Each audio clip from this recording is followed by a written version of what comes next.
And this is one that, man, I think everybody is asking each other. How do you find the strength? How do you keep trying to hold people accountable or tell this next generation that human decency matters, that all those things are still actionable, and that you have real hope for the future? Well, first of all, the only way out is through, right? That's a truism. What choice do we have but to keep on going forward? Mm-hmm. That's just going to happen.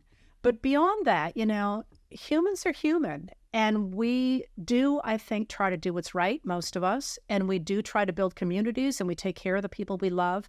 And that's not going to change. We're still the same country that we were on Monday. Right. We just have changed our form of government. The reality is that we have a lot of really big things to take on that are going to be hampered by this election. I'm very concerned about climate change. Right. And I think all we can do is to keep on trying to do the right thing. One of the things, I wrote a book on the Wounded Knee Massacre. Right. And it was horrible. I had to take a long break in the middle of it. If anybody ever reads it, there's all sorts of sort of lyrical passages about flowers and the stuff that grows in the West, because I felt like I should be working on the book, but I just couldn't deal with the massacre any longer. Right. Because I knew those people. I read their diaries. I watched everything they did. I could tell you where they were every day. And I knew they were marching toward a disaster. And there was nothing I could do about it because, of course, it happened in the last century. Right.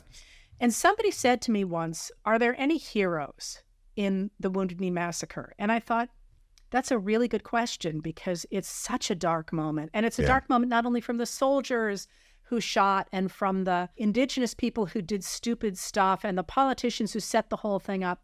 And I came to think that there were two heroes. One was Sitting Bull, who was a Lakota, and the other was George Crook, who was one of the Army officers who died long before the massacre, which is funny for me to have those two people be the heroes. Mm-hmm. And what I came to believe was that a hero is somebody, as both of they did, who keeps trying to do the right thing, even when you know the walls are closing in. Right. We can all do that. Right.